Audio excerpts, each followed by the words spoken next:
Hello everyone, dear student. आज की इस वीडियो में हम बात करने वाले हैं BA programme and BA honours. ठीक है, जो सेमेस्टर 1 में स्टूडेंट आए हैं, जो कि न्यू स्टूडेंट हैं, 12th पास करके उन्होंने बीए में एडमिशन करवाया है। ठीक है, हो सकता है कि आप रेगुलर कॉलेज के स्टूडेंट हो, या फिर हो सकता है कि आपने डीयू सोल में या फिर एनसी वेब में एडमिशन करवाया हो। तो आपको मैं यहाँ पे सब्जेक्ट को समझाने आया हूँ। ठीक है, कई बार बच्चे पूछते रहते हैं कमेंट में कि सर एडमिशन तो ले लिया है, लेकिन सब्जेक्ट के बारे में थोड़ा समझ में नहीं आ रहा है। ठीक है, आखिर ये जो इतने सारे सब्जेक्ट हैं, इसे कैसे पढ़ना है, इसमें क्या चीजें होती हैं। जैसे कि सब्जेक्ट समझ में नहीं आते हैं कि किसी स्टूडेंट ने सब्जेक्ट लिया तो उसे कोई और सब्जेक्ट मिला, किसी दूसरे स्टूडेंट ने भी बीए प्रोग्राम में ही एडमिशन लिया पर उसको दूसरे सब्जेक्ट मिले। ठीक है, तो आखिर ये अलग अलग सब्जेक्ट क्यों मिल रहे हैं, और फिर ये डीएससी क्या होता है। ठीक है, डिसिप्लिन स्पेसिफिक जो कोर्स होता है, ये क्या होता है, मेजर का क्या मतलब है, माइनर का क्या मतलब है, वीएसी क्या है, एसईसी जो सब्जेक्ट होता है, या फिर आपका जेनरिक इलेक्टिव हो गया, एईसी हो गया। आखिर ये होता क्या है, ठीक है, इनसे हमें क्या मिलेगा इन सब्जेक्ट को पढ़ने से। आखिर जो ये न्यू एजुकेशन पॉलिसी आई है, ठीक है, एनईपी जो लागू हो रखा है, इस एनईपी के तहत ही ये सारा बदलाव आया है। जब एनईपी नहीं होता था, न्यू एजुकेशन पॉलिसी नहीं होती थी, तब आपका ये सिस्टम बिल्कुल अलग होता था। ठीक है, तो आखिर ये क्या है, इसी चीज को हम यहाँ पे समझेंगे। आप न्यू स्टूडेंट हो तो आपके मन में बहुत सारे डाउट हो सकते हैं। ठीक है, तो चलिए समझते हैं। तो सबसे पहले बात करते हैं एनईपी। एनईपी का मतलब है न्यू एजुकेशन पॉलिसी। तो आपको पता होगा, आप डीयू सॉल्व में पढ़ रहे हो, या फिर एनसी वेब में हो, या फिर रेगुलर कॉलेज में हो, तो यहाँ पे क्या है, नई शिक्षा नीति जो है, न्यू एजुकेशन पॉलिसी, इसके तहत आपका जो यूजी कोर्स है, ठीक है, यानी बीए और बीकॉम वगैरह जो आपका यूजी कोर्स होता है, ये कोर्स जो है, इसमें पढ़ाई का जो आपका स्ट्रक्चर है, ढांचा है, वो बिल्कुल ही बदल गया है। पहले क्या होता था, एनुअल सिस्टम होता था, उसमें अलग तरीके का सब्जेक्ट होते थे। ठीक है, यहाँ पे बिल्कुल ही अलग हो गया आपका ये तरीका। तो पहले की तरह अब केवल मुख्य विषय और पास कोर्स नहीं होते, यानी पहले हम पास कोर्स पढ़ते थे और मेन सब्जेक्ट पढ़ते थे। अब यहाँ पे क्या है, स्टूडेंट्स को कुछ अदर सब्जेक्ट भी मिलते हैं, अलग अलग कैटेगरी के भी सब्जेक्ट मिलते हैं। यहाँ तक कि स्टूडेंट के पास ऐसे भी सब्जेक्ट चूज करने का ऑप्शन होता है जो उसने कभी भी 12th क्लास में ना पढ़े हो। ठीक है, तो वो कैसे है, आगे मैं आपको इसके बारे में समझाऊंगा। ध्यान से समझना है। सबसे पहले हम बात करेंगे डीएससी। डीएससी का मतलब होता है आपका जो डिसिप्लिन स्पेसिफिक कोर्स होता है, जिसमें हम मेन सब्जेक्ट पढ़ते हैं इसको, या फिर आप डीएससी को आप ऐसे भी पढ़ सकते हो, कोर सब्जेक्ट। कोर सब्जेक्ट को आप ऐसे पढ़ सकते हो, मेन सब्जेक्ट। ठीक है, अब देखो, जैसे मान लीजिए आपने क्लास 12th में पॉलिटिकल साइंस पढ़ा है, आपने वहां पे हिस्ट्री पढ़ा है, आपने ज्योग्राफी पढ़ा है। ठीक है, ये सब मान लो आपके मेन सब्जेक्ट हैं जो आप 11th में 12th में पढ़ के आए हो। तो उसी सब्जेक्ट को आप आगे कंटिन्यू रखते हो बीए में, तो आपके कोर सब्जेक्ट हो जाते हैं, डीएससी सब्जेक्ट हो जाता है। ठीक है, इसके अलावा आपको कुछ चुनने का भी ऑप्शन मिलता है कि आप उनमें से चूज कर लो। आपको कुछ विकल्प मिलेंगे, आप उसमें से कोई सब्जेक्ट ले सकते हो। ठीक है, तो आगे क्या करते हैं, आगे जाके एक एक करके सारी चीजों को समझते हैं। सबसे पहले देखिए, डीएससी जो होता है आपका सब्जेक्ट, इसमें मेजर है, माइनर है, इस तरीके के सब्जेक्ट हैं। तो जो डीएससी मेजर है, इसमें आपका मेन सब्जेक्ट होगा। ठीक है, जो भी आप 12th में पढ़ते आए हो, जाहिर सी बात है आप आगे भी बीए में जाओगे तो आप उसी को मेन सब्जेक्ट लोगे। ये हमारे ऊपर होता है कि हम किस सब्जेक्ट को मेन सब्जेक्ट मान रहे हैं। ठीक है, हो सकता है किसी बच्चे ने 12th में ज्योग्राफी पढ़ी हो, लेकिन वो बीए में जाके ज्योग्राफी उसको ना मिल रही हो, वो या फिर मिल रही हो, वो जियो को ना लेना चाहता हो। ठीक है, तो वहां से डीएससी से उसने हटा दिया। वो हमारे ऊपर है। जैसे मान लो मैं पॉलिटिकल को मेन सब्जेक्ट मान रहा हूँ, 12वीं में मैंने पढ़ा है और मैं ग्रेजुएशन में भी उसको कंटिन्यू करना चाहता हूँ, तो वो मेरा मेन डीएससी सब्जेक्ट हो जाएगा, मैं डीएससी में उसको ले लूंगा। ठीक है, ये फिर माइनर में क्या होता है, माइनर डिसिप्लिन आपका सब्जेक्ट है, जो कि दूसरा विषय है, जिसमें आपको आधारभूत ज्ञान दिया जाएगा। ठीक है, बेसिक जो ज्ञान होता है वो सारी चीजें आपको पता लगेगी माइनर में। मेजर में थोड़ा और ज्यादा डिटेल में जानोगे। एक वीएसी सब्जेक्ट होता है, वैल्यू एडिट कोर्स या वैल्यू एडिशन कोर्स। ठीक है, इसमें क्या होता है, आपकी पर्सनैलिटी को डेवलप करने के लिए, आपकी जो स्किल होती है, कौशल होता है, उसके विकास के लिए आपको कुछ एडिशनल सब्जेक्ट दिए जाते हैं, जो कि वीएसी सब्जेक्ट में आ जाता है। फिर सैक। सैक का क्या मतलब है, यहाँ पे ये स्किल इनहेंसमेंट कोर्स है, यानी इसका पर्पस जो होता है वो आपकी स्किल, ठीक है, आपकी स्किल सुधारना इसका मेन पर्पस है, ताकि आप कल को किसी रोजगार में जाते हो, किसी काम में जाते हो, ठीक है, तो आपको स्किल आनी चाहिए, यानी प्रैक्टिकल स्किल के बारे में आपको जानकारी हो, इसलिए आपको ये सब्जेक्ट यहाँ पे पढ़ाया जाता है। फिर आपका एक एईसी सब्जेक्ट होता है, जिसको एबिलिटी इनहेंसमेंट कोर्स कहा जाता है। इसमें हम ज्यादातर लैंग्वेज पढ़ते हैं, या फिर हम जो कम्युनिकेशन कैसे बढ़ाएं। ठीक है, हम जैसे मान लो दो लोग हैं, उनको आपस में बातचीत करनी है, तो कम्युनिकेशन करना है, तो कैसे बेहतर कम्युनिकेशन हो सकता है, तो ये सारी चीजें हमको इसमें एईसी सब्जेक्ट में पढ़नी होती है। ठीक है, तो इसी से रिलेटेड सब्जेक्ट आपको यहाँ पे मिलते हैं।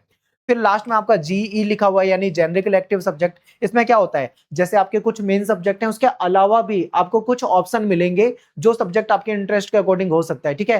हो सकता है कि वो आपकी स्ट्रीम से बिल्कुल अलग सब्जेक्ट हो। मान लो आपने आर्ट्स आर्ट्स से पढ़ाई करी है तो उसमें आपको कॉमर्स का भी कोई सब्जेक्ट मिल सकता है, तो आपको ऑप्शन में दिया जाएगा, आप अपनी मर्जी से ले सकते हो अगर आपका इंटरेस्ट है। जैसे आप फाइनेंस से रिलेटेड कोई सब्जेक्ट हो सकता है या फिर कोई अदर सब्जेक्ट हो सकता है, आप उसको पढ़ सकते हो, ठीक है। अब यहाँ पे देखो मैं आपको एग्जांपल दूंगा बीए पॉलिटिकल साइंस ऑनर्स का। हो सकता है किसी बच्चे ने बीए प्रोग्राम ले रखा हो, तो कोई टेंशन मत लो, मैं एक और वीडियो बनाऊंगा उसमें मैं आपको बीए प्रोग्राम और बीए पॉलिटिकल साइंस ऑनर्स के जो सब्जेक्ट हैं आपको डायरेक्ट ओरिजिनल सब्जेक्ट दिखाऊंगा जो कि आपके पास होंगे। और ये चीजें जो मैं आपको यहाँ बता रहा हूँ ना, ये जो हमने अभी तक समझा है, तो ये सारी चीजें आपको जब आपके ओरिजिनल सब्जेक्ट में आपके सामने रखूंगा तो आपको और अच्छे से समझ में आएगा। पहले आपको बस ये समझ लेना है थोड़ा बहुत। मान लीजिए ये बीए पॉलिटिकल साइंस ऑनर्स का सेमेस्टर 1 का, ठीक है, 7 सब्जेक्ट इसमें मिले हुए हैं स्टूडेंट को। तो अब डीएससी क्या होगा, मैंने आपको बताया मेन सब्जेक्ट है, कोर सब्जेक्ट है। अब कोई पॉलिटिकल साइंस ऑनर्स कर रहा है तो उसका मतलब मेन सब्जेक्ट उसका पॉलिटिकल साइंस होगा। कोई हिस्ट्री ऑनर्स कर रहा है तो उसका मेन सब्जेक्ट हिस्ट्री होगा। कोई हिंदी ऑनर्स कर रहा है तो उसका मेन सब्जेक्ट हिंदी होगा। कोई इंग्लिश ऑनर्स कर रहा है तो उसका मेन सब्जेक्ट इंग्लिश होगा। यहाँ तो कोई कंफ्यूजन होना नहीं चाहिए। तो ये है। अब डीएससी में आपको 3 सब्जेक्ट मिलते हैं, डीएससी 1, डीएससी 2, डीएससी 3। और ये सारे सब्जेक्ट, क्योंकि मैं यहाँ पे पोल साइंस ऑनर्स की बात कर रहा हूँ, तो ये सारे सब्जेक्ट पॉलिटिकल साइंस के ही होंगे। अगर मैं यहाँ पे हिस्ट्री ऑनर्स की बात कर रहा होता तो यहाँ पे डीएससी 1, डीएससी 2 और डीएससी 3 हिस्ट्री का सब्जेक्ट होता, ठीक है। तो देखो, understanding political theory, ideas and institution in Indian political thought, colonialism and nationalism, ठीक है, ये सारे क्या है, पॉलिटिकल साइंस के सब्जेक्ट है। और ये सारे मैंने बना रखे हैं। आपने अगर नहीं देखा तो आप प्लेलिस्ट में जाके हमारे चैनल पे जाइए, वहां पे आपको ये सब्जेक्ट मिल जाएंगे, ठीक है। तो ये आपके 3 तो ऑनर्स वालों के पास डिसिप्लिन सब्जेक्ट हो गए। इसके अलावा जी में उनको ऑप्शन मिलेगा कि वो कोई दूसरा सब्जेक्ट ले सकते हैं। जैसे मान लो वहां पे कोई हिस्ट्री का सब्जेक्ट पढ़ना चाहता है वो ले सकता है, इकोनॉमिक्स का हो गया, इंग्लिश, हिंदी, सोशियोलॉजी, या फिर अदर भी ऑप्शन हो सकते हैं। तो उनमें से जो उसको पसंद होगा वो सब्जेक्ट वो जीई में सिलेक्ट कर सकता है, ठीक है। आगे चलते हैं। एईसी, जैसा मैंने आपको बताया था, एईसी में क्या होता है, एबिलिटी इनहेंसमेंट कोर्स, यानी जो हमारी भारतीय भाषाएं हैं, हिंदी हो गई, इंग्लिश हो गई, उर्दू, संस्कृत, पंजाबी या फिर अदर जो लैंग्वेज वगैरह है उससे रिलेटेड कुछ सब्जेक्ट मिल जाएंगे ताकि कम्युनिकेशन स्किल सुधर सके। फिर स्किल इनहेंसमेंट कोर्स, इसमें स्किल बेस्ड पेपर होता है आपका, ठीक है। कम्युनिकेशन हो गया, फाइनेंस फॉर एवरीवन हो गया, फाइनेंस के बारे में, फाइनेंशियल लिटरेसी के बारे में जानकारी आपको देता है ताकि आपकी स्किल जो हो वो इंप्रूव हो सके। फिर वीएसी में वैल्यू एडिशन कोर्स यानी वैल्यू एडिट, ठीक है, ताकि आपको कुछ वैल्यूज मिले, कुछ आपको नैतिक शिक्षा मिले, समाज में आप एक अच्छे इंसान बन सके। तो आपके अंदर वैल्यू डालने का काम करता है ये वीएसी सब्जेक्ट, ठीक है। तो इसमें आपको emotional intelligence, Indian knowledge system हो गया, रीडिंग इंडियन फिक्शन हो गया, या फिर इसके अलावा भी बहुत सारे ऑप्शन होते हैं। यहाँ पे मैं सारे नहीं लिख सकता हूँ सब्जेक्ट, आपको एग्जाम्पल के लिए 1-2 सब्जेक्ट यहाँ पे दिखा दिए हैं तो आप इसको समझ सकते हो, ठीक है। अब आगे चलते हैं, एक एक करके इनको और डिटेल में समझ लेते हैं। डीएससी में क्या था, आपका मुख्य विषय था जो आपने 12th में पढ़ा था। जाहिर सी बात है बच्चा उसी को कंटिन्यू आगे भी लेता है। ऐसा नहीं है कि किसी ने 12th में हिस्ट्री पढ़ा हो, उसका मेन सब्जेक्ट हो, और वहां जाके वो कॉमर्स का सब्जेक्ट मेन सब्जेक्ट ले ले, ऐसा नहीं होगा, ठीक है। वरना फेल होता रहेगा वो हर सेमेस्टर में। तो यहाँ पे क्या होता है, यहाँ पे अपना मुख्य विषय लेकर चलते हैं, चाहे हिस्ट्री हो, पॉलिटिकल साइंस हो, या फिर बीकॉम का कोई सब्जेक्ट हो, तो वो हो जाएगा।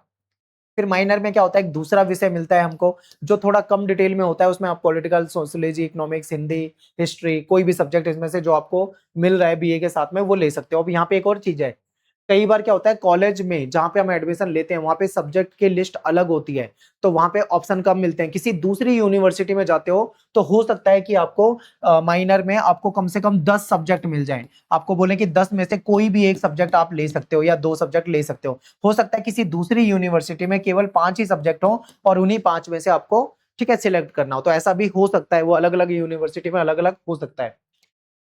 तो ये हो गया हमारा माइनर। मेजर माइनर हमने देख लिया। वीएसी में आपको पता है वैल्यू एडिशन कोर्स है, ठीक है। इसमें आप डिजिटल एम्पावरमेंट हो गया, ईवीएस पढ़ते हो, फाइनेंशियल लिटरेसी के बारे में पढ़ते हो, और एथिक्स के बारे में, योगा के बारे में, ये सारी चीजें आप पढ़ते हो। सैक यानी जो स्किल इनहेंसमेंट कोर्स है, इसमें आप स्किल बढ़ाने वाली चीजों को पढ़ोगे, ठीक है। कम्युनिकेशन स्किल को कैसे बढ़ाया जाए, कंप्यूटर एप्लीकेशन के बारे में, डेटा एनालिसिस के बारे में, ऑफिस का मैनेजमेंट, ट्रांसलेशन, ठीक है, एंटरप्रेन्योरशिप, ये सारी चीजों को हम जानेंगे इसमें। एईसी में क्या होता है, मेनली आप मुख्य रूप से देखो तो कम्युनिकेशन स्किल को बढ़ाने के लिए होता है, तो उसमें लैंग्वेज पढ़ी जाती है। हिंदी हो सकती है, इंग्लिश हो सकती है, या फिर कोई मॉडर्न लैंग्वेज हो सकती है, ठीक है।